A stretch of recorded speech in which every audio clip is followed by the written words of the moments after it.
नमस्कार मंडळी. मी डॉक्टर सुजित सोनतीकर अर्थात तुमचा सुजित सर आज पुन्हा एक नवीन एपिसोड घेऊन तुमच्या समोर आलेलो आहे. काव्यदुर्गापासून सुरू झालेला माझा हा पॉडकास्टचा प्रवास आज 25व्या एपिसोडला येऊन पोहोचलेला आहे. त्यासाठी इथे आलेल्या प्रत्येक पाहुण्यांचे आणि मुख्यतः तुम्हा रसिक प्रेक्षकांचे त्यासाठी खूप खूप आभार. तसेच माझ्या कुटुंबियाला सुद्धा मी आज त्या निमित्तानं धन्यवाद देऊ इच्छितो. मग आता 25वा एपिसोड आहे, तर आपल्याचे पाहुणे सुद्धा तेवढेच खास आहेत बरं का, ज्यांचे नाव मराठी साहित्य, समाजसेवा आणि शिक्षण अशा अनेक क्षेत्रांमध्ये आदराने घेतले जाते असे सन्माननीय प्राध्यापक डॉक्टर सुनील कुमार लवटे सर यांच्याशी आपण संवाद साधणार आहोत. गेल्या 50 वर्षांपासून मराठी आणि हिंदी साहित्यात योगदान देणाऱ्या डॉक्टर लवटे सरांनी मराठीतील पहिले ज्ञानपीठ पुरस्कार प्राप्त साहित्यिक माननीय वि स खांडेकर यांच्या अप्रकाशित आणि असंकलित साहित्याचे संपादन केले आहे. हिंदीचे प्रदीर्घ अध्यापन, त्यानंतर विविध साहित्य संमेलनांचे अध्यक्षपद, 5 स्मृती संग्रहालयांची निर्मिती, खाली जमीन वर आकाश या त्यांच्या आत्मचरित्रासह इतर अनेक साहित्याचे आणि अर्थात दर्जेदार साहित्याचे लेखन सरांनी केलेले आहे. भारत सरकारच्या रोल ऑफ ऑनर सह महाराष्ट्र फाउंडेशन हिंदी साहित्य अकादमी पुरस्कार आणि विविध क्षेत्रातील सुमारे 50हून अधिक पुरस्कार ज्यांना प्राप्त आहेत अशा लवटे सरांशी आज आपण संवाद साधणार आहोत. तर माझ्या मते ही आपल्या सर्वांसाठी एक मेजवानी असणार आहे. तर चला भेटूया आदरणीय लवटे सरांना. तर नमस्कार सर. आणि अनफिल्टर्ड गप्पा विथ सुजित सर मध्ये तुमचं खूप खूप स्वागत आहे. सर्वप्रथम तुमचे आभार मानून मी सुरू करतो, कारण एकतर हा माझा 25वा पॉडकास्ट एपिसोड आहे. आणि धन्यवाद सर. आणि मग तुम्ही या एपिसोडला पाहुणे म्हणून येणं, कारण अर्थात मी तुम्हाला मागच्या पण एकदा बोललो होतो की सर तुमच्याशी म्हणजे संवाद साधणं खूप एक मस्त आनंदी गोष्ट असते आणि आपण एक पॉझिटिव्हिटी घेऊन ते जातो. आणि इतकं मोठं व्यक्तिमत्व आहे पण तुम्ही इतके सॉफ्ट स्पोकन आहात, तर त्यामुळं एक वेगळी बाजू माझ्या मते आज आपण आपल्या पॉडकास्टमध्ये जे ते बघणार आहोत. तुमच्याशी वेगवेगळ्या विषयांवरती गप्पा मारणार आहोत. तर मुख्य म्हणजे तुमचे आशीर्वाद आज या 25व्या भागाला आणि अर्थात माझ्या पुढच्या येणाऱ्या पॉडकास्टला जे ते मिळावेत, तर हीच सदिच्छा जी आहे ते आहे. Yes, thank you sir. तर मग आपण सर फार वेळ न घालवता आपल्या गप्पांना सुरू करूया. तसं तुम्ही अनेक वर्ष जे ते अध्यापन केलेलं आहे. नवे शिक्षण नवे शिक्षक असू दे किंवा 21व्या शतकातील शिक्षण, तर अशी तुमची पुस्तकं देखील या शिक्षणाच्या क्षेत्राच्या निगडीत प्रकाशित आहेत. तर सर तुम्ही जेव्हा शिकवत होता तर त्यावेळेचे तुमचे लक्षात राहिलेले काही प्रसंग आहेत का, काही अनुभव आहेत का? आणि त्यासोबत अर्थात आता इतके वर्ष तुम्ही शिकवत आहात म्हणजे तुमच्या हाताखालून अनेक विद्यार्थी तयार झालेले आहेत, तर त्यातील एखादा लक्षात राहिलेला विद्यार्थी. एक तर माझ्या शिक्षणाचा जो क्षितिज आहे शिक्षण किंवा अध्यापनाचा, ते साधारणपणे 1971 ते 10 औपचारिक शिक्षण, बर, नोकरी. अच्छा. पण आजही मी शिकवतोच आहे. आता समाजाला शिकवतो. बरोबर. शिक्षक जो असतो शिकवणारा, त्याचं शिकवणं कधीच आणि कुठंच थांबत नाही. अगदी बरोबर. म्हणजे बायको गमतीनं म्हणते की मंडईत पण तुम्ही शिक्षक. तर हे शिक्षकाचं जे असणार आहे, बरोबर, ती फार मोठी गोष्ट असते आणि ती उज्जत शिक्षक असल्याची येत नाही अशी म्हणजे धारणा आहे. मी जे अध्यापन केलं ते वेगवेगळ्या स्तरांवर. अच्छा. माध्यमिक स्तरावर 8 वर्ष शिकवलेलं आहे. महाविद्यालयीन स्तरावर 30 वर्ष अच्छा शिकवलेलं आहे. तेवढीच वर्ष विद्यापीठ स्तरावर शिकवलेलं आहे. म्हणजे अशी त्या काळात स्थिती होती की हिंदीचा विभाग विद्यापीठामध्ये नसल्यामुळे महाविद्यालयात शिकवणारेच शिक्षक सकाळी आपल्या कॉलेजमध्ये शिकवायचे. अच्छा. संध्याकाळी विद्यापीठ. बरोबर. हो. असं दीर्घकाळ विद्यापीठात पण MA, MPhil, PhD किंवा प्राध्यापक प्रशिक्षण वगैरे असे स्तर ओके. शिकवले. आणखीन एक स्तर म्हणजे आंतरराष्ट्रीय विद्यापीठांना 72 साली मी कोल्हापूर आंतरभारतीमध्ये तिथे शिकलो. तिथे शिक्षक म्हणून. अच्छा. म्हणजे मला जे शिकवणारे शिक्षक होते, हा मी शिकत असताना ते माझे एकदम सहकारी झाले. बरोबर. एक नवा हा पण मी शिक्षक म्हणून नवा असल्यामुळे थोडा बुजरा होतो. अच्छा. आणि मला एक आठवतं की शिक्षक झाल्यानंतर माणूस जितका शिकतो तितका तो शिकत असताना कधी नाही, अगदी बरोबर.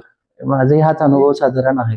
म्हणजे एक अगदी साधं उदाहरण माझ्या लक्षात की जूनला हायस्कूल सुरू झालं आणि जुलै ऑगस्टला केव्हा तरी गृहपाठाच्या वह्या पहिली वही मी तपासायला घेतली तर त्या पहिल्या विद्यार्थ्याचं अक्षर सुवाच्य नव्हतं. अच्छा. मला खाली शेरा लिहायचा होता की अक्षर सुवाच्य असावे, माझं सुवाच्य अक्षर असं माझ्या लक्षात. तर मी त्या दिवशी तो शेरा लिहिला नाही. अच्छा. पण त्या दिवशी मी कित्ता वही घेतली आणि माझं अक्षर वळणदार. ओके, बरोबर. आणि 6 महिने झाल्यावर जेव्हा दिवाळीनंतर पहिला गठ्ठा आला, अच्छा, तेव्हा मी अक्षर सुवाच्य असावे हे वा वा वा, मस्त. आपल्याला म्हणजे जो खरा शिक्षक असतो ना, हो, तो मुलांच्याकडून अगदी शिकतो. अगदी बरोबर. असंच त्याच काळामध्ये पूर्वी ती आठवण ठिकाणी केलेली. मगाशी म्हणलं ना की तरुण शिक्षकाचा उत्साह. हो हो. मी 10वीचा वर्ग शिक्षक झालो. ही साधारण 72-73ची गोष्ट. अच्छा. आणि त्या काळामध्ये आमच्याकडे वर्ग स्पर्धा असायची. बर. म्हणजे वर्गाला रंगवायचं. अच्छा अच्छा अच्छा. भिंती रंगवायच्या, सुशोभन करायचं, तक्ते लावायचे, हस्तलिखित. बरोबर. हो. वर्ग साधवायचे. स्पर्धा. तर त्यात हस्तलिखिताच्या स्पर्धेमध्ये एक विद्यार्थी होता. बर. त्यानं कविता लिहिली. अच्छा. हस्तलिखिताचं आणखीन एक वैशिष्ट्य असतं की मुलं जे घेऊन देतात ते दुरुस्त करून आधी घ्यायचं. बरोबर. आणि मग फेर झाल्यावर त्यांनी रंगीत कागदावर, हो हो हो, फ्रेमच्या कागदावर सुवाच्य अक्षर लिहायचं. ते बाईंड करून हस्तलिखित. बरोबर. तर एका विद्यार्थ्यांनी लिहिलेली कविता होती. वर्गातच बसून मी त्याला बोलवलं आणि वाचायला लागलो आणि दुरुस्त करायला. लाली लाल कविता. कविता संपल्यावर मी थांबलो. तर तो म्हणला, सर खालचं पण दुरुस्त करायचं. बर. खाली काय होतं, कवी शशिकांत भाट. अरे, दुरुस्त करा. त्यात काय करायचं, वरच्या कवितेत तुमचंच जास्त आहे, माझं कमी आहे. त्यामुळे कवी म्हणून तुमचं नाव लिहा. अच्छा. मला कळलं त्याला काय म्हणायचं ते. तो म्हटला की तुम्ही जी दुरुस्त केलेली माझी नाही, तुमची आहे. हो. मी त्याच्याकडून एक कोरा कागद घेतला. बर. त्याची मूळ कविता फक्त काना मात्रा वेलांट्या बदलून लिहिली. अच्छा. बरोबर. त्या दिवशी माझ्या असं लक्षात आलं की तपासणे, शुद्ध करणे म्हणजे फक्त अशुद्धी पुरते, शब्द नाही बदलायचे. मूळ लेखन हे मुलाचंच असलं. बरोबर. वा. अभिव्यक्ती मुलाची असली ही त्या मुलाने मला शिकवलं. बरोबर. मी आयुष्यभर कधीही मुलांचं मूळ लेखन बदल. वा वा. तर असं मुलं आपले म्हणजे child is father of man, yes, असं जे नेहरू म्हणायचे, त्याचं प्रत्यंतर मला अगदी सुरुवातीच्या दिवसातच आलं. आणि तिथून तर माझा प्रघातच पडला की मुलं आपल्याला शिकवतात तर शिकत जायचं. तर शिक्षक म्हणून माझी जी घडण आहे, शिक्षक म्हणून ती मुलांनी जास्त केली आहे, प्रशिक्षण नाही. ती गिव्ह अँड टेक प्रोसेस जी ती असली पाहिजे. Live process. फक्त तुम्ही सजग, शिक्षक म्हणून सजग. बरोबर.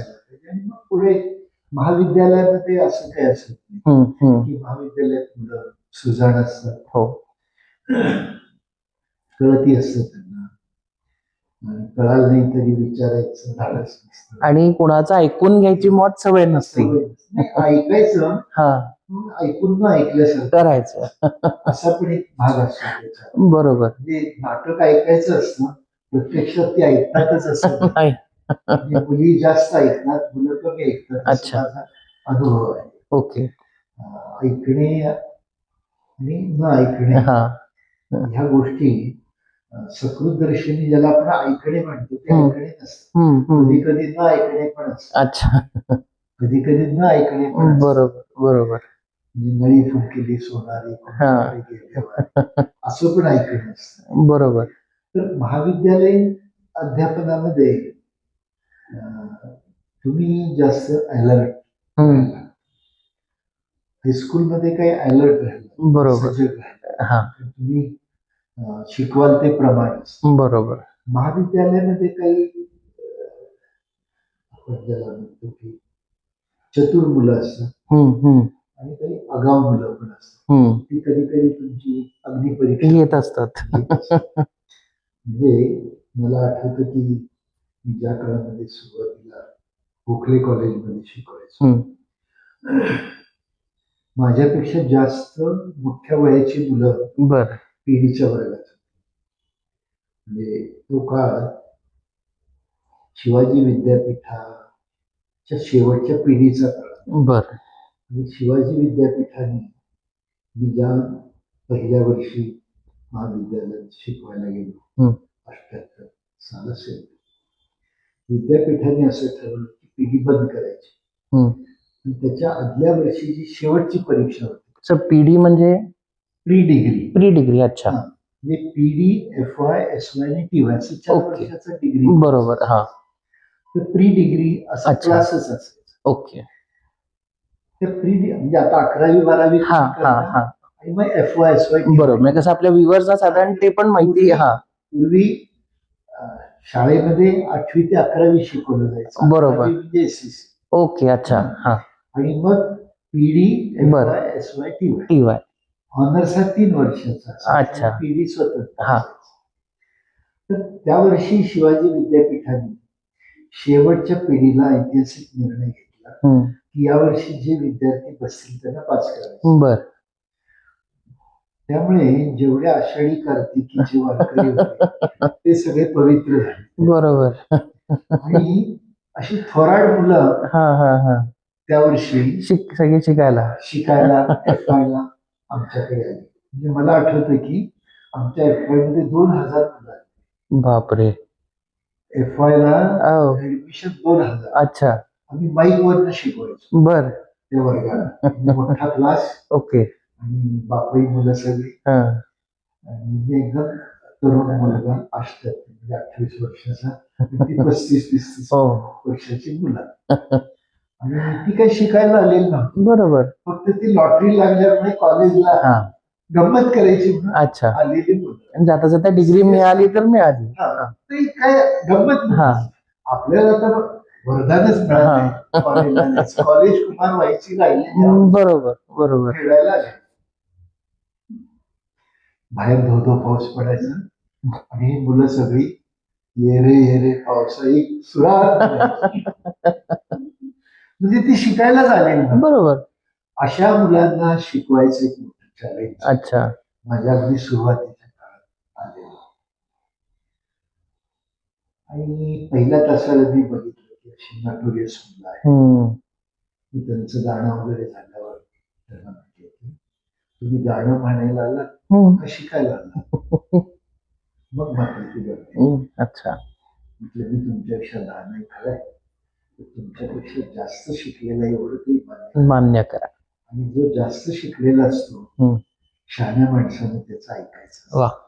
बरोबर. असं म्हटल्यावर छडीनं मारता लागली. त्यानंतर काय मला त्रास नाही झाला. तर वर्गामध्ये शिक्षकाचं कौशल्य, वर्ग कह्यात घेणं. बरोबर. वर्ग ताब्यात घेता आला तुम्हाला शिकवताच येत नाही. माध्यमिक स्तरावर तुम्ही जेव्हा शिकवता तेव्हा विद्यार्थी अत्यंत आज्ञाधारक असतात. बरोबर. म्हणजे टीप कागदासारखे असतात. हो. की अत्यंत आसुसलेपण हा, त्या विद्यार्थ्यांच्या नवीन काहीतरी शिकावं. शिकावं. उपजत एक जिज्ञासा हा. त्या मुलात जास्त असते. बरोबर. आणि ती इच्छुक असतात. हम्म. त्यामुळे तिथे शिकवायला मोठी गंमत आहे. बरोबर. आणि आता या 77व्या वर्षी माझ्या असं लक्षात येतं की तुम्ही जितक्या लहान मुलांना शिकवाल तितका शिक्षकाचा प्रभाव अधिक असतो. बरोबर. म्हणजे आपण आपल्या जीवनात असं बघितलं लहानपणापासून मोठेपणापर्यंत तर बालवाडीच्या शिक्षकांचा प्रभाव, प्राथमिक शिक्षकांचा प्रभाव, माध्यमिक शिक्षकांचा प्रभाव, त्याच्यामध्ये प्राथमिक शिक्षकांचा प्रभाव बरोबर. तर असं शिक्षण हा संवाद राहिला.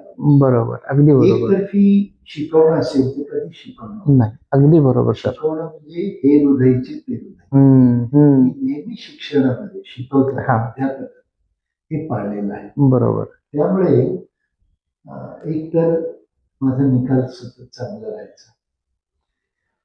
महाविद्यालयात आणि विद्यापीठात पण माझा अनुभव की माझा विषय नसलेले विद्यार्थी येऊन बसायचे. वा, मस्त. आणि त्यातून ते निष्ठेने बसायचे. बरोबर. तर शिक्षकाचा अध्यापन हे प्रभावी केव्हा होतं तर त्याची 2-3 परिमाण. एक, तुम्ही जे शिकवणार ते त्याचं होमवर्क बरोबर, तुमची डिलिव्हरी व्यवस्थित असली पाहिजे. आणि शिकवणं संवादी असतं, इंटरॅक्शन पाहिजे. बरोबर, टू वे कम्युनिकेशन सारखं. प्रश्न विचारा, जागा ठेवा. नाही तर तुम्ही शिकवत असताना मागे पुढे झोपलेले असतात. अलीकडच्या काळात पुढं शिक्षक शिकवत असतात, मागं मुलं चॅटिंग करत असतात. अगदी अगदी. हो, हे जे आहे तर हे जर बदलायचं असेल तर सतत शिक्षकांनी मुलांची संवादी राहायला पाहिजे. अध्यापनाच्या ज्या गोष्टी आहेत त्यामुळे मला असं वाटतं की मी सतत शिक्षक म्हणून विकसित होतो. वा, खूप छान सर. आता सर पुढचा प्रश्न असा आहे की सध्या आपण बघतो की आर्टिफिशियल इंटेलिजन्स किंवा एआयच्या थ्रू आपल्याला अगदी 5 मिनिटात 5 सेकंदात मी म्हणेन आपल्याला प्रश्नांची उत्तरं मिळत असतात. मग सर, आपल्या शिक्षण व्यवस्थेमध्ये ज्या काही त्रुटी आहेत तर त्यांना मात्र समजा काही बदलायचं असेल किंवा नवीन काहीतरी आपण म्हणतो की रिफॉर्म्स आणायचे असतील तर त्याला इतका वेळ का लागतो किंवा मग त्यासाठी कदाचित एखादी प्रोटेस्ट का करावी लागते, म्हणजे ती पाळी का सध्या येते? आपल्याकडे म्हणजे भारतीय शिक्षण पद्धती आणि जगाची शिक्षण यामध्ये एक मूलभूत फरक आहे. तो आर्थिक परिस्थितीमुळे एकेकाळी होत आहे खरं आहे. पूर्वी जर तुम्ही विशेषतः शालेय स्तरावर जी पाठ्यपुस्तकं असायची ती साधारणपणे एका पिढीपर्यंत म्हणजे 10 ते 12 वर्ष अच्छा एकच एक अभ्यासक्रम अशी चालायची. आजही चालतात. हो, काही विषय आहेत तसे कमी जास्त प्रमाणात आजही चालतात.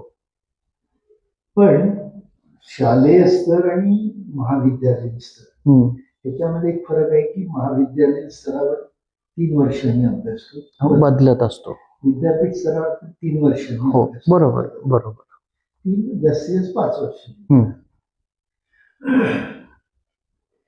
जगात जिथे प्रगत शिक्षण आहे तिथे दरवर्षी अभ्यासक्रम. अच्छा. म्हणजे एज्युकेशन विथ द टाइम ही जी संकल्पना आहे ती जगात जितकी पाळली जाते तितकी आपण पाळत नाही. कारण आपली आर्थिक आहे असं मी म्हटलं. त्याचं कारण पाठ्यपुस्तक तयार करायला किंवा एक पाठ्यपुस्तक तयार केलं तर त्याला लागणारा पैसा. आपण एक विकसनशील देश म्हणून इतर देशांच्या तुलनेने शिक्षणावर फार कमी खर्च. अच्छा. म्हणजे युरोपमध्ये 15% GDPच्या खर्च होतो. आपण अजून तो 4% पण करू शकतो. म्हणजे अमृतकाल म्हणतो शिक्षणात अमृतकाल नाही. बरोबर.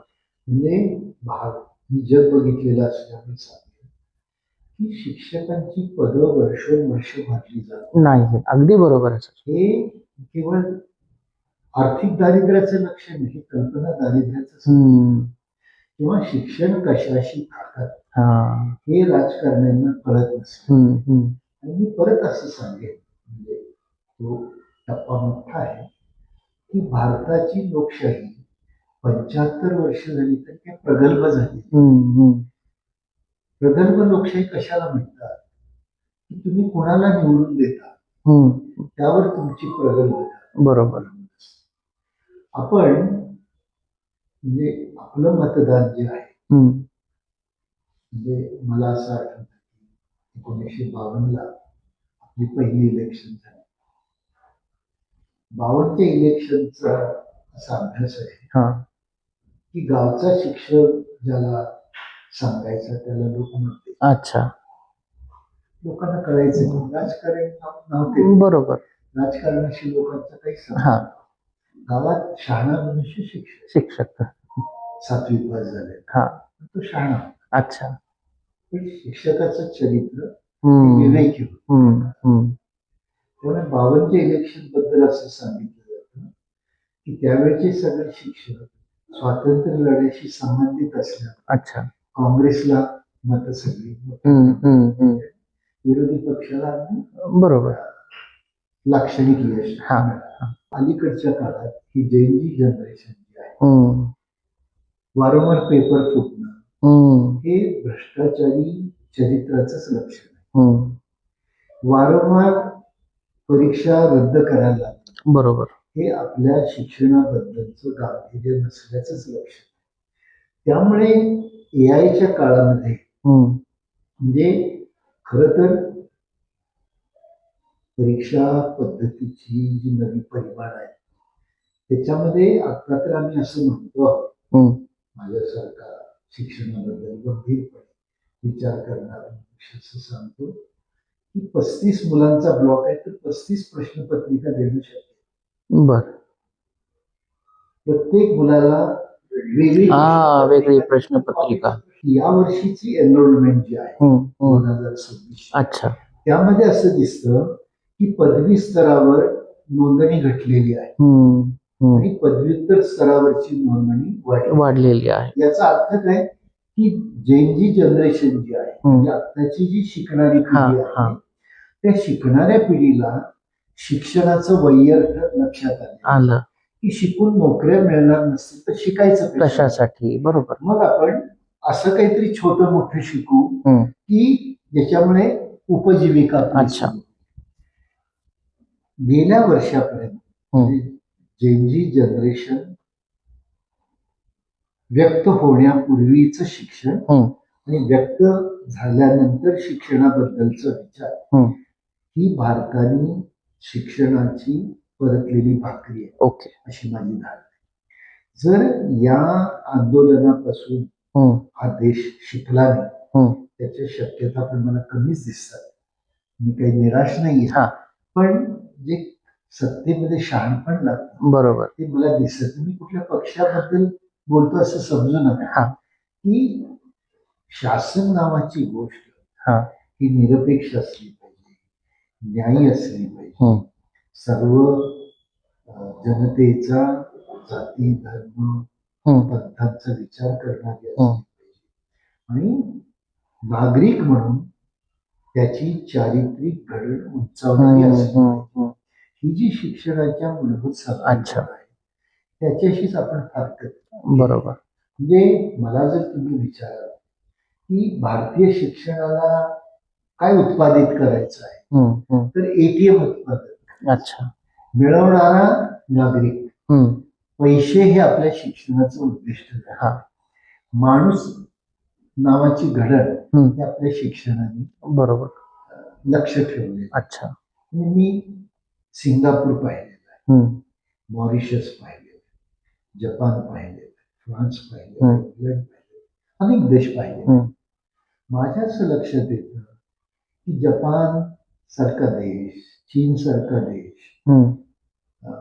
सिंगापूर सारखा देश शिक्षणाला नागरिक घडणीचं जे साधन त्याची रचना करतो बरोबर. तशी रचना आपण शिक्षणाची नाहीये. म्हणजे शिक्षणाचं सगळ्यात प्रमुख लक्ष हम्म. हे सिव्हिल सोसायटी निर्माण करणे. अच्छा. म्हणजे सजग नागरिक घडवणं, हम्म. कायदा पाळणारा नागरिक हम्म. घडवणं, निर्भ्रष्ट नागरिक घडवणं, घडवणं. निधर्मी नागरिक घडवणं, अच्छा. हे शिक्षणाचं भारतासारख्या बहुधर्मीय, बहुजातीय, बहुभाषीय, बहुसांस्कृतिक देशाचं उद्दिष्ट असतं. अच्छा सर, पुढचा माझा आता असा आहे प्रश्न की आता जे 21वे शतक आहे तर ते नवीन संकल्पनांचं आहे, नवीन तंत्रज्ञानाचं आहे, पण ह्या अनुषंगानं काही नवनवीन आपल्या समोर आता आव्हानं पण आलेली आहेत. तर सर तुमच्या मते या शतकातील असं कोणतं एखादं म्हणजे संकट म्हणूयात किंवा असा एखादा कोणता सामाजिक प्रश्न आहे की जो आपण प्रायोरिटी वरती सोडवला पाहिजे म्हणजे आपल्या देशाच्या संदर्भात? न्यू मिलेनियम मध्ये असं आपण म्हणतो स्वतःला की आपण विकसित भारत. अच्छा. वस्तुतः हा काही विकसित भारत. बरोबर. विकसित भारतने अशा अंगाने की विकसित देशाची परिमाण जगाने ठरवलेली. अच्छा. म्हणजे एक छोटं उदाहरण सांगतो की हॅपीनेस इंडेक्स आहे. अच्छा. हा.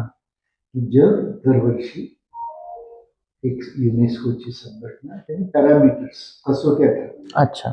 त्या कसोट्यांच्या आधारे ते जगातील देशांच्या सुखीपणाचा क्रम ठरवतो. बर. भारताचा सुखाचा निर्देशांक. अच्छा. भारताचा सुशिक्षित देश म्हणून दर्जा अगदी खालचा. म्हणजे जगातल्या पहिल्या 200 श्रेष्ठ विद्यापीठांच्या मध्ये अगदी गेल्या 2 वर्षापर्यंत आपली एकही विद्यापीठ नव्हतं स्थिती आहे. बरोबर. त्यामुळे दर्जा म्हणा तर आपण अविकसितच आहोत. हो. आर्थिक दृष्टीनं म्हणाल तर आपण विकसनशील. म्हणजे विशेषतः मनमोहन सिंगांच्या नंतर आपल्या आर्थिक स्थितीमध्ये मूलभूत परिवर्तन आले. बरोबर.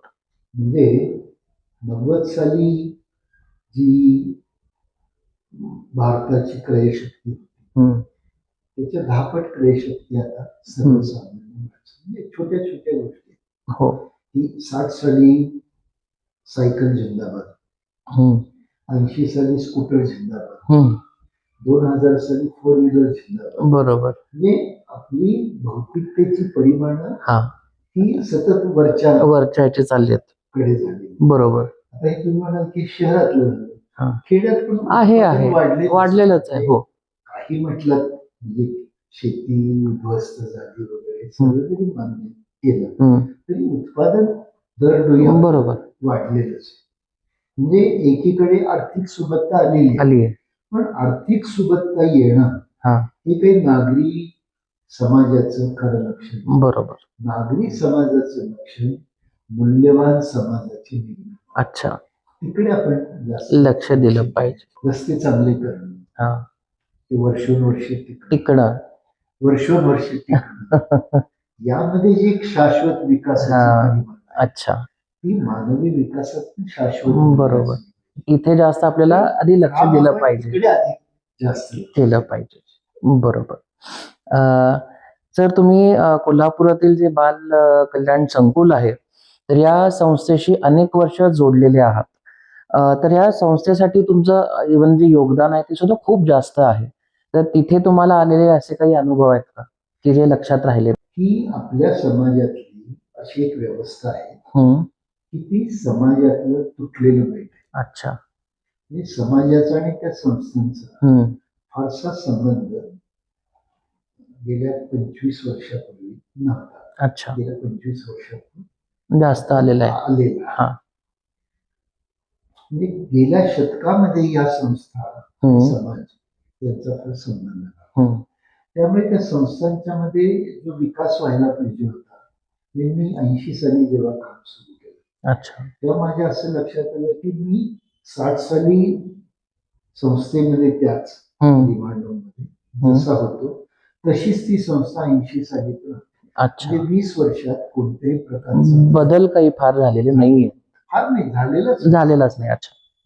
80ला जेव्हा मी काम करायला लागलो, 80 ते 2000 काम केलं, त्या काळामध्ये मी असं पाहिलं की सर्वस्तरीय परिवर्तन झालं.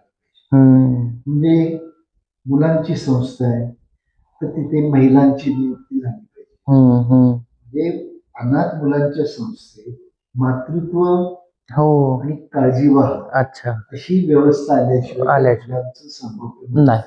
बरोबर बरोबर. मग महिलांचा सहभाग. अच्छा. कर्मचारी किंवा स्वयंपाकाला पुरुष आचार्य असायचे, त्या महिला आणि बरोबर अशा छोट्या छोट्या गोष्टीतून त्या संस्थांच्या मध्ये म्हणजे जी पुरुष सत्ताक संस्था त्यांचा मी मातृसत्ताक संस्थेमध्ये वा बरोबर.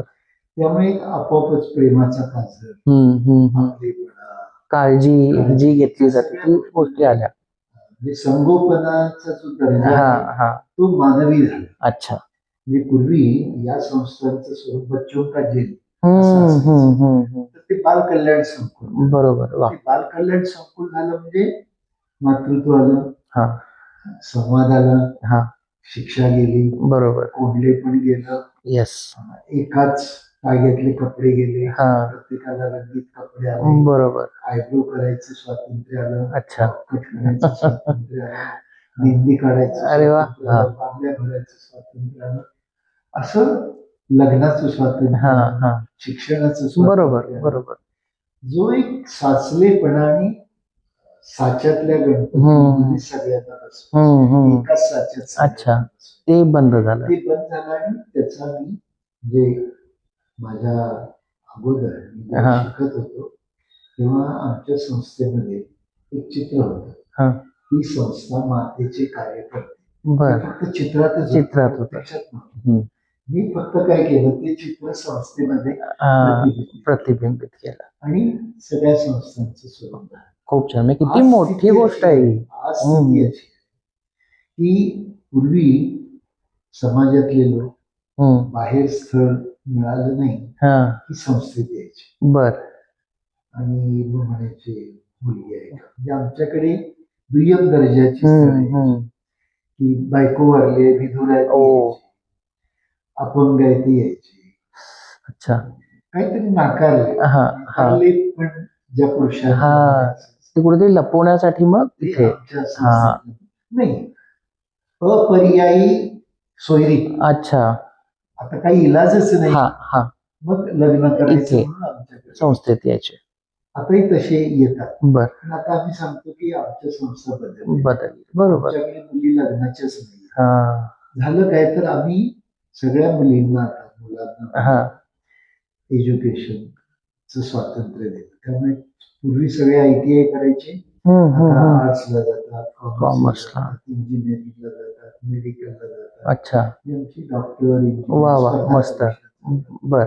परवा या वर्षाची गोष्ट आम्ही 1% आरक्षण समांतर मिळवलं संस्थेतल्या मुलांसाठी.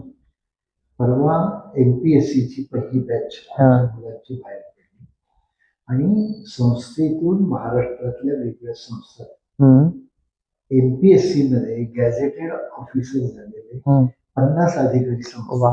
क्या बात, मस्त. यावर्षी मुख्यमंत्र्यांनी देवेंद्र फडणवीसांनी परवाच आपला वाढदिवस आमच्या 50 मुलांच्या वर्षात. वा वा वा, मस्त मस्त. मला असं वाटतं की ही संस्थेने केलेली सामाजिक क्रांती, बरोबर, मानवी क्रांती, तर हे रूपांतर आहे. अच्छा. संस्थेचं रूपांतर म्हणजे इमारती, संस्थे किंवा शिक्षण संस्थांचं पण हो, म्हणजे काही इमारती नाही. तुम्ही व्हिटल प्रोसेस काय मानवी विकासाची प्रक्रिया अंमलात, तो विकासाचा चेहरा, अगदी बरोबर, विकासाचा चेहरा मानवीच असला. एक लग्न आमच्या संस्थेतल्या मुलीचं झालं. तुम्हाला खरं वाटणार नाही की संस्थेतल्या मुलींच्या लग्नाला पूर्वी बाहेरचे लोक यायचे. आम्ही ती पद्धत सुरू केली, बाहेरच्या लोकांना. म्हणजे कसं कन्यादानाला महापौर, आमदारांना बोलवायचं, खासदारांना बोलवायचं, कलेक्टरना बोलवायचं, DSP ना बोलवायचं, समाजातल्या देणगीदारांना बोलवायचं. बरोबर. हळूहळू त्यांची इन्व्हॉल्वमेंट आमच्या लग्नात अशी झाली. आता आमच्या लग्नाची स्थिती अशी आहे की आमची पुढची 10 लग्न बुक आहे. अरे वा. बुक म्हणजे कशी, रुखवत नाही किंवा नाही, असं? हा रुखवत हा देईल, हा बँड हा घेईल, ओके. नवरा नवरीचे कपडे हा घेईल, हा हा हा हा मणी मंगळसूत्र हा हा देईल, रिसेप्शन हा करेल, वा. आईस्क्रीम हा देईल, बर. बांगड्या हा भरेल. म्हणजे आणि हा संस्थेतल्या आणि त्या पोरीला हा आरशाचं कपाट हा देईल, हा ओके. 5 भांडी देईल, हा अमुक देईल. अच्छा. परवा 10 लाखाचा आहे आमच्या मुलीच्या लग्नात. वा वा वा. म्हणजे आता समाज हळूहळू ऍक्सेप्ट करायला लागलाय. तुम्ही अनेक जे ते साहित्य प्रकार खूप छान प्रकारे हाताळलेले आहेत. मग कविता असू देत किंवा कथा असू देत किंवा ललित असू देत. तर सर तुमचा त्यातला सगळ्यात आवडता साहित्य प्रकार कुठला, हा एक प्रश्न. आणि दुसरं म्हणजे आता कदाचित असं होत नाही ना की मी कविता लिहितोय तर माझी 2 कविता संग्रहात सलग झाले, तर तसं तुमचं नाहीये. तुम्ही वेगवेगळ्या विषयांवरती जे ते एकानंतर एक लिहित गेलेला आहात. तर मग तो जो एक स्विच ओव्हर लागतो ना, तर तो तुम्ही कसं करता? म्हणजे आवडता साहित्य प्रकार आणि स्विच ओव्हर. नाही, मुळात 2 शब्द आहेत आपल्याकडे. हम्म एक आहे शब्द लेखक हम्म म्हणजे रायटर, हा आणि दुसरं आहे साहित्य अच्छा. म्हणजे लॉरेट. हम्म या 2 मध्ये एक मूलभूत फरक आहे. बर. साहित्यिक असतो हा. प्रतिभावान असतो. हम्म मी अत्यंत नम्रपणे आणि वस्तुनिष्ठपणे सांगेन मी ते साहित्यिक हम्म लेखक रायटर. ओके. म्हणजे कल्पनेने मला फार कमी लिहिता येतं. हम्म म्हणजे कादंबऱ्या मला नाही लिहिता येणार, मला नाटक नाही लिहिता येणार. मला खांडेकरांसारख्या कथा नाही लिहिता येणार. पण मी कथेच्या रूपात वास्तवजीवन चित्रण करतो. बरोबर. त्यामुळे वस्तुनिष्ठ लेखनाच्या पलीकडे अच्छा. एक कवितेचा अभ्यास सोडला तर प्रतिभाशाली लेखन माझं काही नाही. नाही असं नाहीये सर, ते तुम्हाला कदाचित माझी धारणा. अच्छा. आत्मकथा आणखीन एक भाग हा. वजा करतो. हो. म्हणजे प्रतिभा वगैरे म्हणा. पण मूळ लेखनाचा जो स्वर आहे तो सामाजिक समस्या निरूपणाचा आहे. म्हणजे सामाजिक समस्या काय ते सांगणं, मांडणं, त्याचा निराश करण्याचा प्रयत्न हा माझ्या साहित्याचा मूळ स्वर आहे. बरोबर. म्हणजे माझं लेखन हे समाजाशी आणि समाजसेवी सामाजिक प्रश्नांवर आधारित असं मूलभूत लेखन. बरोबर. कविता लिहिल्या आहेत, कथा लिहिल्या आहेत, आत्मकथा लिहिली आहे, चरित्र लिहिली, समीक्षात्मक लेखन, हे साहित्याचे सगळे प्रकार अवलंबलेले आहेत. पण तरीही लेखक म्हणून माझी जी घडण आहे असं मला वाटतं की ती वैचारिक जात आहे. अच्छा. कथात्मक कमी आहे. ओके. त्यामुळे आवडता साहित्य प्रकार असं म्हणण्यापेक्षा माझी लेखन वृत्ती जी आहे ती समाजशील. अच्छा. बरोबर. ओके. आणि मग तो स्विचवर तुम्ही म्हणजे स्विचवर असं आहे की साहित्यामध्ये पण वेगवेगळ्या भूमिका. म्हणजे मी भाषांतरकार आहे, मी समीक्षक आहे, अच्छा, मी लेखक आहे, मी संपादक आहे, मी काय म्हणतो आपण त्याला ऑर्केस्ट्रा म्हणून जसं असतो तसा प्रधान संपादक काम करतो. अच्छा. आणि मी ते कोऑर्डिनेट. बरोबर बरोबर. अशा पाठ्यपुस्तकांचे अशा वेगवेगळ्या साहित्याचे पर्याय आहेत. आपण नेहमी साहित्याबद्दल फार मर्यादित अंगाने विचार करतो की साहित्य म्हणजे कथा कादंबरी असं नाहीये. बरोबर. साहित्य अत्यंत जीवनस्पर्शी. अच्छा. जीवनाच्या सगळ्या गरजा आणि अंगाला पुरवणारं. बरोबर. आणि प्रत्येक प्रकारच्या साहित्याची प्रत्येक काळात गरज असते. त्यामुळे ती म्हणजे फॅक्ट आणि फिक्शन. फिक्शन हे काल्पनिक असतं, फॅक्ट हे वस्तुनिष्ठ असतं. माझं कला वस्तुनिष्ठ. अच्छा. ओके. सर तुम्ही आता इतकी पुस्तकं जे ती लिहिलेली आहेत, तर तुम्ही स्वतः लिहिलेलं तुम्हाला सगळ्यात जास्त आवडणारं पुस्तक कोणतं आणि त्याच्या मागची प्रेरणा तुमची काय होती? खरं म्हणजे आईला सगळी मुलं सारखी असतात, तरी पण एखादं लाडकं असतंच. लाडकं असं नाही, पण मी आता असं आहे की बहुचर्चित. हा. लाडकं म्हणण्यापेक्षा बहुचर्चित. बर. म्हणजे मी 2002 साली सकाळ वृत्तपत्र हा. प्रमुख संपादक होते आनंद दीक्षित. हम्म. ते कोल्हापूरला होते हम्म. आणि इथे असतानाच्या काळात ते 2000 पासून माझ्यासारखं मागे लागले की म्हणजे त्यापूर्वी त्यांनी सकाळमध्ये अशी चरित्रमाला. अच्छा. चाकाची खुर्ची. विराजराव सरनेकरचं. अच्छा. मग 2002 ला त्यांनी माझं खाली जमीनवर आकाश पूर्ण केलं म्हणजे घोषणा. बरोबर. आणि ते मी लिहिलं. ते पण असं 2002 सालापर्यंत त्यांनी पाठपुरावा करून काही लिहिलेलं नव्हतं. त्यांचा मला फोन आला 24 डिसेंबर 2001 आठवत मला की उद्याचं सकाळ वाचायला मला फोन करा. बर. मी काय सकाळ यायचं माझ्याकडे आता येतो. मी वाचला आणि फोन केला. अहो काय कसं ऐकलं काय वाचलं म्हटलं काय तुम्ही वेळे आले. अहो ते सप्तरंग घोषणा केलेली ती वाचली नाही म्हटलं वाचा ना म्हटले. त्यात त्यांनी जाहीर करून टाकलं की डॉक्टर सुनील कुमार लोटे यावर्षी सर्व आवृत्त्यांमध्ये खाली जमीन वर आकाशातल्या आत्मकथा. आणि पुढे ते असं म्हणले आता मित्राची आबरू राखायचं काम तुमचं आहे. त्यामुळे मैत्रीसाठी ते लिहिलं तुम्ही. बरोबर. पण 2002 ते आता 2026 आहे 24 वर्ष.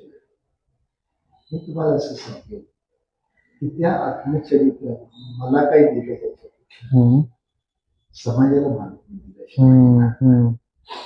म्हणजे 2002 पासून आतापर्यंत पुस्तक झाल्यानंतर 6 मिनिटं जास्त आहे. तर त्याची भाषांतर जशी व्हायला आणखी जास्त पाठ्यक्रमांमध्ये लागलं त्यामुळे आणखी रेडिओ अभिवाचन झाल्यामुळे जास्त ते मल्टिपल. बरोबर. प्रणव करणे त्याचा प्रचार प्रसार. माझ्या लक्षात आलेली गोष्ट खाली जमिनीची अशी की समाजातल्या म्हणजे वंचितेतर जो वर्ग आहे त्याला ते अस्वस्थ करते. अच्छा.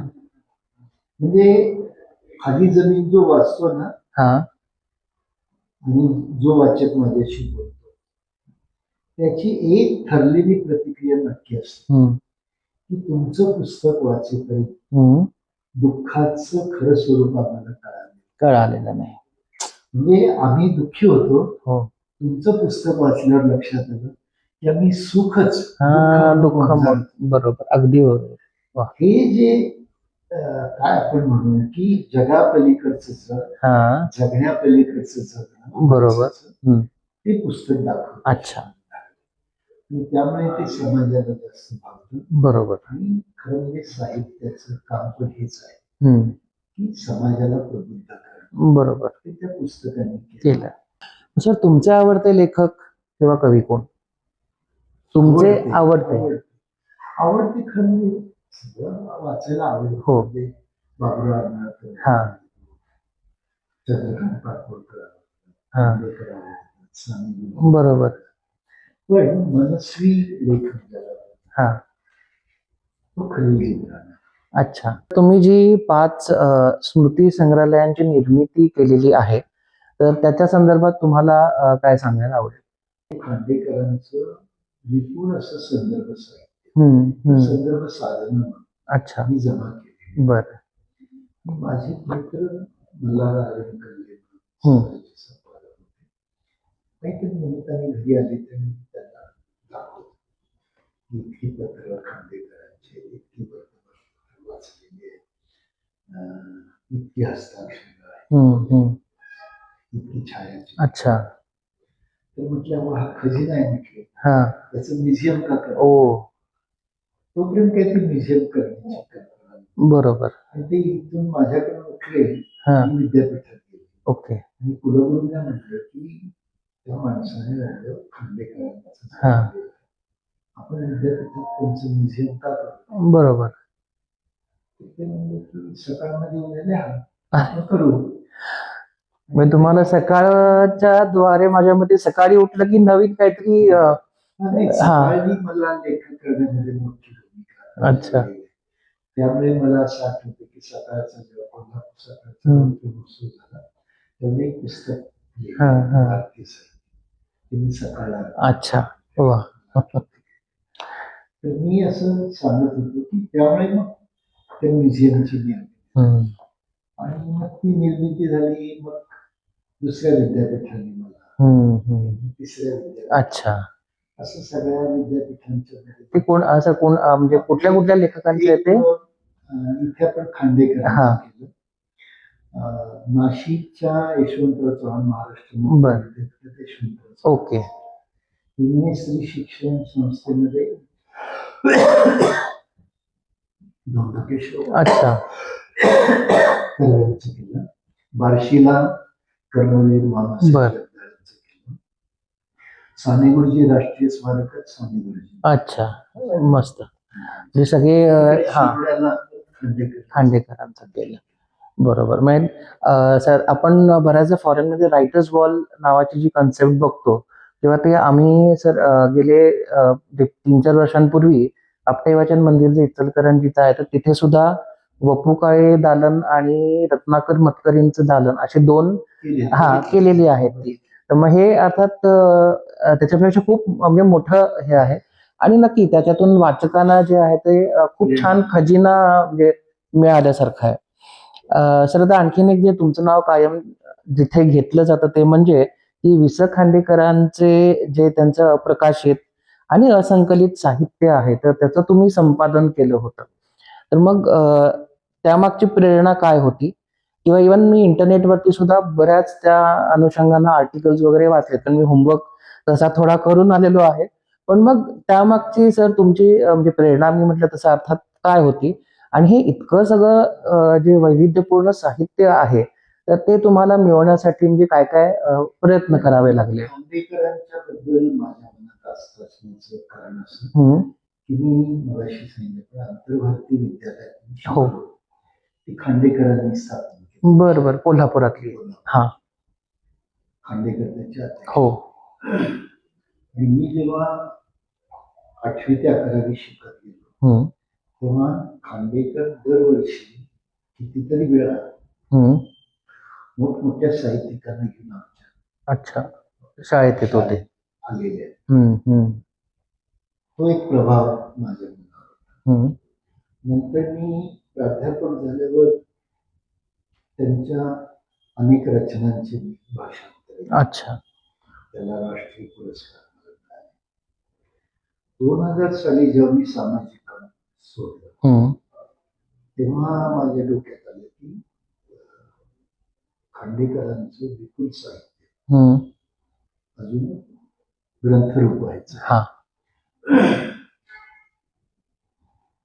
माझ्या डोक्यात तो विचार आल्यामुळे मी ते संकलित करायला लागलो, संपादित करायला लागलो आणि त्यातून असं लक्षात आलं की नवे खांडेकर वाचकांच्या पुढे येत आहेत. म्हणजे खांडेकरांनी आपल्या कादंबऱ्यात चित्रित केलेली स्त्री आणि नवी स्त्री नावाची त्याची प्रकाशित कादंबरी. अच्छा. त्याच्यामधली स्त्री. ओके. ते विखुरलेलं साहित्य होतं. म्हणजे लेख विखुरलेले होते, वैचारिक लेख होते, विनोदी लेख होते, सिरियल्स होत्या वेगवेगळ्या. अच्छा. व्याख्यानांच्या. तर आपण व्याख्यानं एकत्र केली, मुलाखती एकत्र केल्या, बरोबर, कथा एकत्र केल्या, लघुनिबंध एकत्र केले, 2 कादंबऱ्या, 1 चरित्र, 4 कथा संग्रह. अच्छा. 4 लघुनिबंध संग्रह, 3 वैचारिक लेख संग्रह. सगळ्यात महत्वाचं म्हणजे खांडेकरांच्या कथांवर भारतीय चित्रपट सृष्टीत 28 चित्रपट निघाले. हो. ते आपल्याला कोणाला खरंच माहित नाही. तर ते सगळ्या चित्रपटांच्या पटकथा. अच्छा.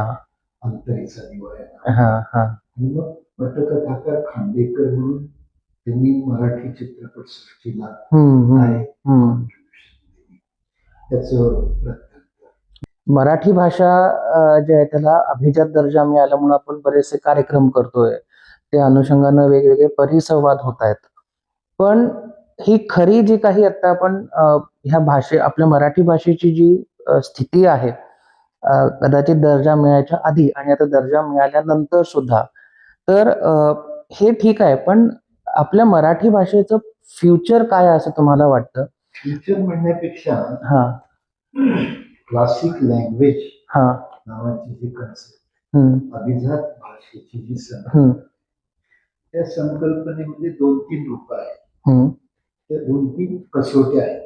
अच्छा. एक कसोटी आहे की प्राचीन काळात ती वैभवशाली असली पाहिजे. दुसरं, वर्तमान काळात ते वैभव सातत्य दिसलं पाहिजे आणि भविष्य काळात वैभव सातत्याची संभावना असली पाहिजे. म्हणजे निरंतर वैभवशाली भाषेचं असणं हे त्याचं खरं परिमाण. बरोबर. त्या कसोटीवर जगातल्या भाषेचं सोडून द्या, कारण भारतीय भाषांच्या तुलनेने आपण मराठी भाषा आपल्याला आपली भाषा श्रेष्ठ वाटणं बरोबर स्वाभाविक. हो. पण जेव्हा भारतीय भाषांचा आपण तुलनात्मक अभ्यास म्हणजे मराठी आणि बंगाली, मराठी आणि तमिळ, मराठी आणि कन्नड, अशी तुलना करायला लागून तर तुमच्या मराठी आणि हिंदी अशी तुलना करायला लागून तर लक्षात येईल की मराठी भाषेला अवघे 4 ज्ञानपीठ मिळाले. हो. पण बंगालीला किती मिळाले? बरेच आहेत. तमिळ सुद्धा खूप आहे. हिंदीला किती मिळाले? हे नाही म्हटलं तरी अभिजातीची तुलना करायला परिमाण आहे. हो हो. तर त्या दृष्टीने मराठी अभिजातपणाच्या विकासाला भरपूर संधी आहे. आणि अजून ती अधिक अभिजात होण्याची गरज आहे. त्यासाठी आपलं मन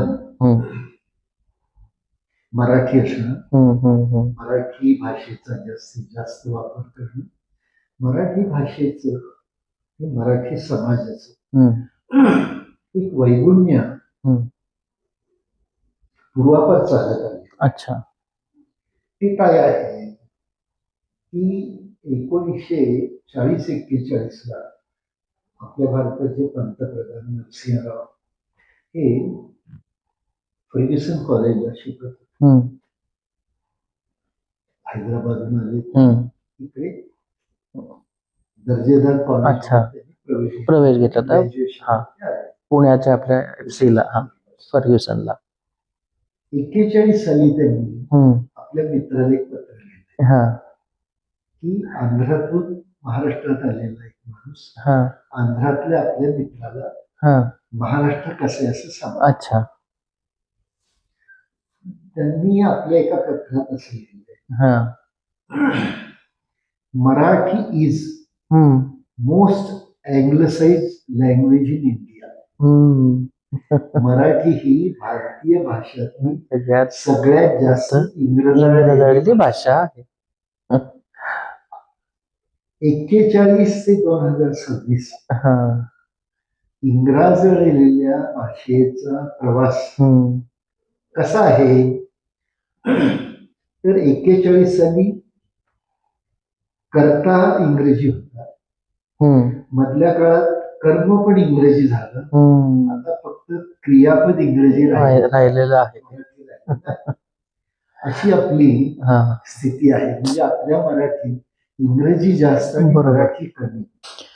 सर, तुमच्या हस्ते आता अनेक म्हणजे जे ते पुस्तकं प्रकाशित झालेली आहेत आणि अर्थात तो एक मोठा माझ्या मते मान आहे त्या पुस्तकासाठी सुद्धा की तुमच्या हस्ते ते प्रकाशित होत आहे.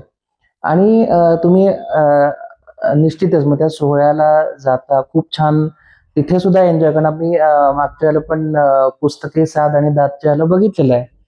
व तुम्ही जेव्हा तुम्हाला एखादं निमंत्रण येतं की सर तुमच्या हस्ते पुस्तक प्रकाशन करायचंय, तर मग तुमचं असं असतं की बापरे आता अजून एक प्रकाशन असं असतं बाकी नाही ओके छान की चला आता मी जाणार आहे आणि त्या लेखकाला आशीर्वाद देऊन त्यांना काय करता येऊ शकेल तर हे त्यांना मी मार्गदर्शन करणार आहे. ते कसं आहे की आजोबा झाल्यानंतर नातवाला प्रोत्साहन देणं हे मुलीचं कर्तव्यच वा असतं. बरोबर बरोबर एवढं.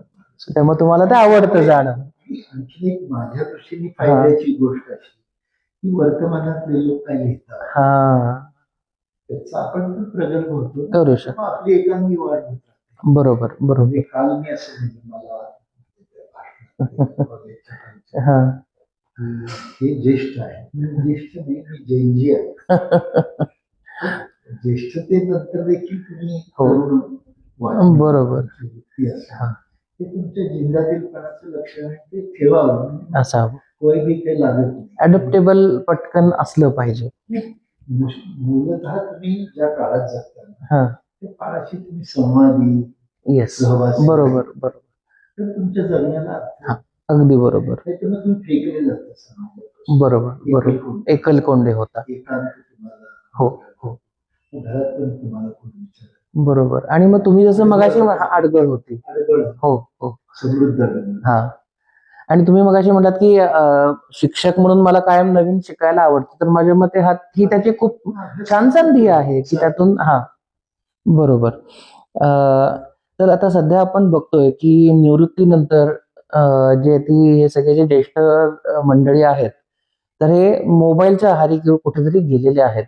म्हणजे असं होतं की काही वेळेला नातवंड आणि आजी आजोबा त्या मोबाईलवरनं भांडत असतात की आता माझी वेळ आता तुझी वेळ. पण सर तुम्ही मात्र ठीक आहे बघत असाल नाही असं नाही पण तुम्ही अजूनही लिखाण जे आहे ते करता तुमचं वाचन असतं तुम्ही अशा वेगवेगळ्या सोहळ्यांना जे आहे ते जात असता तर मग मोबाईलमध्ये फारसं तो वेळ न घालवता ह्या बाकीचे जे तुम्ही उपक्रम करत आहात तर ह्या सगळ्यासाठी मग तुम्ही एकूणच जे तुमचं आपण जे प्लॅनिंग म्हणतो वेळेचं नियोजन जे आहे तर ते तुम्ही कसं करता आणि ह्या सगळ्या गोष्टी छानपणे आणि कारण इवन तुम्हाला सांगायला आवडेल की 6ची वेळ दिली असेल तर माझ्या मते सर बरोबर 5:45 तिथे हजर असतात. तर हे सगळं तुम्ही कसं मॅनेज करता? एक तर वेळेबद्दल म्हणाल तर आय एम युरोपियनाइज. ओके.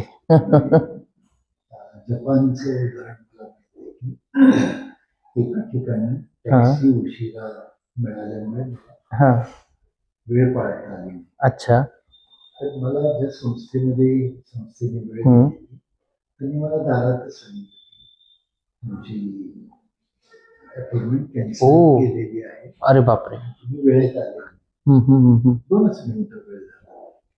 त्या दिवशी मी ठरवलं की वेळ पाळायची. अच्छा बाजूनी वेळ पाळायची. बरोबर. त्यानंतर वेळ म्हणाल तर आता माझी मानसिकता अशी विशेषतः निवृत्ती की आपली गाडी उतरायला लागलेली आहे चढायचं भरपूर आहे त्यामुळे असलेल्या वेळेचा जास्तीत उपयोग कसा करून घेता येऊ शकेल. वा खूप खूप छान. I am still not in that way retired. Okay still active and still young. तुम्हाला सर बरेचसे पुरस्कार मिळालेले आहेत. अगदी काल परवा सुद्धा वेगवेगळे पुरस्कार तुम्हाला डॉक्टर केळकर पुरस्कार आहे झालेला आज जाहीर.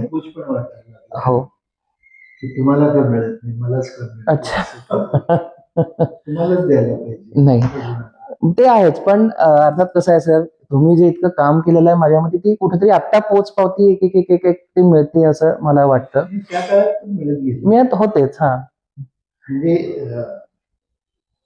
माझ्या जगण्याचं एक वैभव पण आहे की अर्ज न करता नोकरी मिळाल्या न बघता बायको मिळाली सगळं असं छान चाललंय आयुष्य.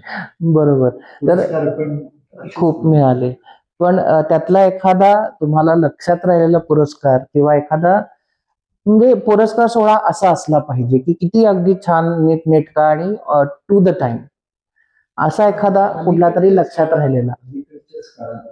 हा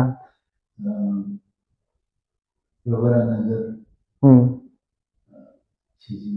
साखर हम्म आणि तिथलं संकुल म्हणजे विखे पाटील हो हो जो आहे बरोबर त्यांनी विखे पाटील जीवन गौरव या वर्षी मला अच्छा तर्कतीर्थांच्या कामाबद्दल हो खांडेकरांचं जीवनाचं. बरोबर. तर तो सोहळा अनेक अंगांनी माझ्या एक म्हणजे की तो सोहळा त्यांनी ज्या पद्धतीने प्रतिष्ठान की इथे येऊन निमंत्रण देणं. अच्छा. संचालक मंडळ येतं म्हणजे आधी निवड मंडळ झाल्यावर निवड मंडळाच्या सभेतूनच फोन येतो. बर. की अशी आम्ही निवड केलेली आहे. अच्छा. घेतल्यानंतर विधिवत पत्र द्यायला परत तुमची नेण्याची आणण्याची व्यवस्था सगळी होती. प्रत्येक स्टेजवर म्हणजे प्रत्येक स्तरावर तुम्हाला विचारलं जाणार कुणाचे असते पुरस्कार असं सगळं. आणि सगळ्यात महत्वाचं म्हणजे त्या पुरस्कार सोहळ्याला हजारो लोक उपस्थित असतात. म्हणजे त्या पुरस्कार वितरण समारंभात प्रवरा नगरला 7,000 लोक. बापरे, किती मस्त. ही जी दृष्टी आहे संख्येवर नाहीये, बरोबर, पैशावर पण नाहीये. साहित्यिकाकडे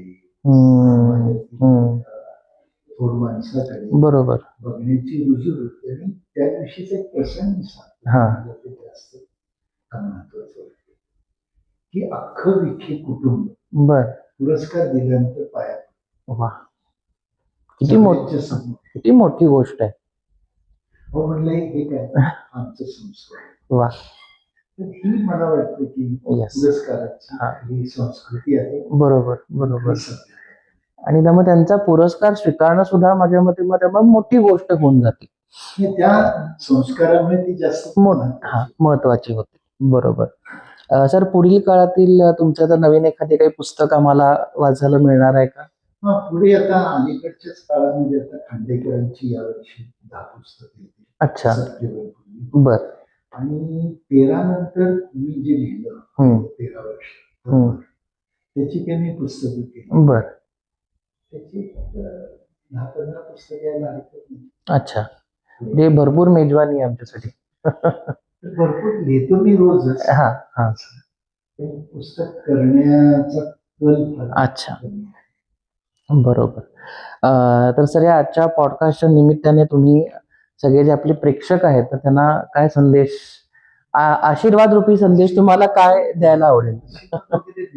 मी सगळ्या वाचकांना प्रेक्षकांना असं सांगेन की पुस्तकांची संगत सोडू नका, सत्शील माणसांची संगत सोडू नका, समाजशील राहा, आत्मपर राहू नका, परात्पर राहा, दुसऱ्याचा अधिक विचार करा, स्वतःचा कमी विचार करा. मला मिळालेलं यश, मला मिळालेली प्रतिष्ठा, याचं खरं रहस्य जर काय असेल तर मी सतत दुसऱ्यांचा विचार केला. तुम्ही जेव्हा सतत दुसऱ्यांचा विचार करता तर दुसरे पण तुमचा विचार आपोआप करत असतात. माझ्या जगण्यामध्ये माझ्या पुरुषार्थापेक्षा समाजाच्या योगदानाचा भाग मोठा. तो प्रत्येकाने जर जपला तर प्रत्येक जण माझ्यासारखा मोठा होईल, समाजात सगळी माणसं मोठी व्हावी अशी अपेक्षा व्यक्त करतो. खूप छान. तर सर, आज म्हणजे हा खरं तर सरांचा पहिला इंटरव्ह्यू किंवा पहिला पॉडकास्ट नाहीये, तर मगाशी गप्पा मारताना सरांनी सांगितलं होतं की 1980 साली त्यांचा पहिला जो पॉडकास्ट किंवा आपण मुलाखत त्यावेळेच्या शब्दामध्ये जर का बोलायचं झालं तर दूरदर्शनवरती झालेली होती. पण आज सर त्याच उत्साहानं जे ते संवाद आपल्या सर्वांशी साधत होते. तर सर, तुमच्याशी बोलून खरंच खूप जे ते छान वाटलं. आणि तुम्ही जे ते आम्हाला फक्त म्हणजे विचारांची दिशा दिली नाहीत, तर एक माणूस म्हणून अधिक संवेदनशील का झालं पाहिजे किंवा आपल्या समाजाशी आपण कशासाठी जोडले गेलो पाहिजे, तर ह्याची सुद्धा माझ्या मते एक प्रेरणा आम्हाला मिळाली.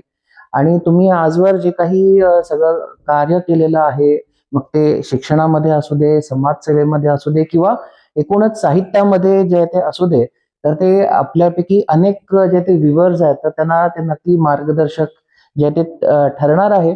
आणि तुमच्यासारख्या ज्ञानयोगीशी संवाद आणि त्यात सगळ्यात महत्वाचं म्हणजे की हा 25वा एपिसोड, तर इथून पुढं जे काही माझे एपिसोड असणार आहेत तर त्याला एक आशीर्वाद खूप छान मिळाला असं मला वाटतं. वेगवेगळ्या विषयांवरती आपण जे ते तुमचे विविधांगी जे आहे ते विचार त्या अनुषंगानं आपण जे इथं बोललात, तर त्यासाठी तुमचे जे आहे ते पुन्हा मनापासून आभार. आणि तुम्ही प्रेक्षक जे आहात, तर हा एपिसोड तुम्हाला कसा वाटला तर तो नक्कीच कमेंट करून आम्हाला सांगा. कारण आज इतकं प्रभावी व्यक्तिमत्व आपल्यासोबत आहे, त्यामुळं सरांना मी पुन्हा एकदा म्हणेन की त्यांच्यासोबत संवाद साधणं, त्यांचं फक्त एखादी गोष्ट ऐकणं हे सुद्धा जे आहे ते एक वेगळा अनुभव असतो. तर पुन्हा असेच नवीन अनुभव जे ते मी तुमच्यासाठी घेऊन येईन. पुन्हा एखादे नवीन वेगवेगळ्या क्षेत्रातले काम करणारे जे व्यक्तिमत्व आहेत. 50वा एपिसोड परत करू. अरे वा, नक्की नक्की. आज माझ्या मते मॅनिफेस्ट आपण जे ते इथे करतोय. तर हे सगळं करण्यासाठी मात्र तुम्हाला जे आहे ते सुजित सर या माझ्या चॅनलला सबस्क्राईब करावं लागेल. तर ते नक्की करा. आणि हा एपिसोड तुम्हाला आवडला असेल तर, आणि अर्थात तुम्हाला तिथून वेगवेगळी जी प्रेरणा मिळाली असेल, तर ते तुमच्या इतर अपतेष्टांना सुद्धा जो आहे तो ही लिंक शेअर करा. आणि पुन्हा भेटू आपण एका नवीन पॉडकास्टसह. पण तोपर्यंत मी आपली रजा घेतो. धन्यवाद. नमस्कार मंडळी, मी डॉक्टर सुजित सनोतीकर अर्थात तुमचा सुजित सर आज पुन्हा एक नवीन एपिसोड घेऊन तुमच्या समोर आलेलो आहे. काव्यदुर्गापासून सुरू झालेला माझा हा पॉडकास्टचा प्रवास आज 25व्या एपिसोडला येऊन पोहोचलेला आहे. त्यासाठी इथे आलेल्या प्रत्येक पाहुण्यांचे आणि मुख्यतः तुम्हा रसिक प्रेक्षकांचे त्यासाठी खूप खूप आभार. तसेच माझ्या कुटुंबियाला सुद्धा मी आज त्या निमित्तानं धन्यवाद देऊ इच्छितो. मग आता 25वा एपिसोड आहे, तर आपल्याचे पाहुणे सुद्धा तेवढेच खास आहेत बरं का, ज्यांचे नाव मराठी साहित्य, समाजसेवा आणि शिक्षण अशा अनेक क्षेत्रांमध्ये आदराने घेतले जाते असे सन्माननीय प्राध्यापक डॉक्टर सुनील कुमार लवटे सर यांच्याशी आपण संवाद साधणार आहोत. गेल्या 50 वर्षांपासून मराठी आणि हिंदी साहित्यात योगदान देणाऱ्या डॉक्टर लवटे सरांनी मराठीतील पहिले ज्ञानपीठ पुरस्कार प्राप्त साहित्यिक माननीय वि. स. खांडेकर यांच्या अप्रकाशित आणि असंकलित साहित्याचे संपादन केले आहे. हिंदीचे प्रदीर्घ अध्यापन, त्यानंतर विविध साहित्य संमेलनांचे अध्यक्षपद, 5 स्मृती संग्रहालयांची निर्मिती, खाली जमीन वर आकाश या त्यांच्या आत्मचरित्रासह इतर अनेक साहित्याचे आणि अर्थात दर्जेदार साहित्याचे लेखन सरांनी केलेले आहे. भारत सरकारच्या रोल ऑफ ऑनर सह महाराष्ट्र फाउंडेशन हिंदी साहित्य अकादमी पुरस्कार आणि विविध क्षेत्रातील सुमारे 50हून अधिक पुरस्कार ज्यांना प्राप्त आहेत अशा लवटे सरांशी आज आपण संवाद साधणार आहोत. तर माझ्या मते ही आपल्या सर्वांसाठी एक मेजवानी असणार आहे. तर चला भेटूया आदरणीय लवटे सरांना.